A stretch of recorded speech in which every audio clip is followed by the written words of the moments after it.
They say what goes up must come down. And for the greatest conquerors in history, that fall was often as dramatic and mysterious as their rise to power. Today, we're pulling back the curtain on the final, often shocking, moments of four legendary leaders: Alexander the Great, Genghis Khan, Attila the Hun, and Napoleon Bonaparte. How did these titans, who reshaped the world, meet their end? The answers might surprise you. Let's start with a name that echoes through millennia: Alexander the Great. By 32, he had forged one of the largest empires of the ancient world, stretching from Greece to northwestern India. He seemed invincible, but in 323 BC, in the palace of Nebuchadnezzar II in Babylon, the end came swiftly.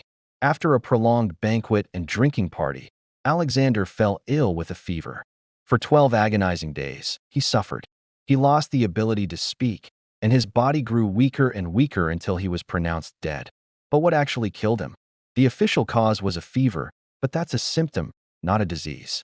Historians have debated this for centuries. Theories range from malaria or typhoid fever, which were rampant in ancient Babylon, to something more sinister. Some ancient accounts, like those from Diodorus and Plutarch, mention the possibility of poisoning. Was it a jealous rival? A disgruntled general? Or perhaps even a rare neurological disorder called Guillain-Barré syndrome, which would explain the progressive paralysis while his mind remained sharp? The truth is, we'll likely never know for sure, leaving the death of Alexander as one of history's great unsolved mysteries. From the ancient world, we leap forward about 1,500 years to the steppes of Mongolia, to the founder of the largest contiguous land empire in history, Genghis Khan. His life was a whirlwind of conquest, uniting nomadic tribes and leading his Mongol hordes across Asia and into Europe. His death, in 1227 during a campaign against the Western Xia, is shrouded in secrecy. The official records of the Yuan dynasty state he fell ill, but the Mongols were incredibly private about the deaths of their khans. His burial site remains undiscovered to this day, intentionally hidden to protect it from desecration. So what happened? One of the most popular and persistent stories, recorded by later chroniclers like Marco Polo, is that he fell from his horse during a hunt. The fall either killed him directly or led to an infection that proved fatal.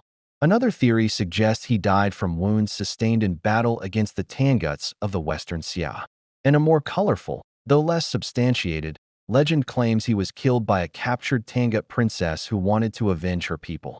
Much like Alexander, the deliberate secrecy surrounding Genghis Khan's death means the exact cause is lost to time, adding another layer of myth to his already legendary status.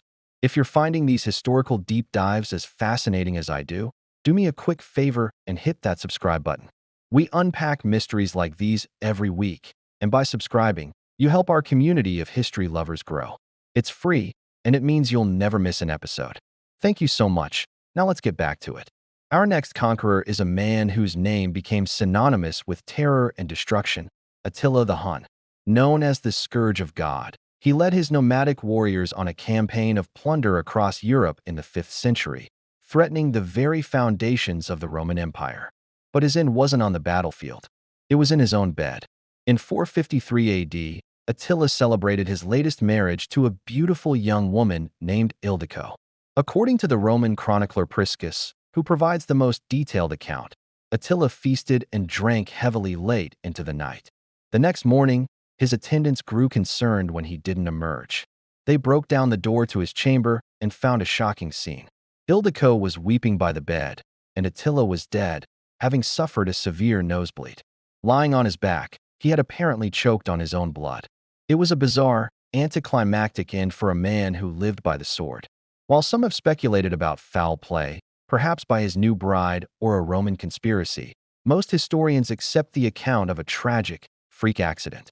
A man who had caused so much bloodshed across a continent died from a simple nosebleed. The irony is staggering. Finally, we arrive in the modern era with a figure who defined an age: Napoleon Bonaparte.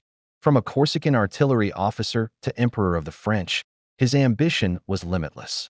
His military genius is still studied today. After his final defeat at Waterloo in 1815, he was exiled to the remote, windswept island of St. Helena in the middle of the Atlantic.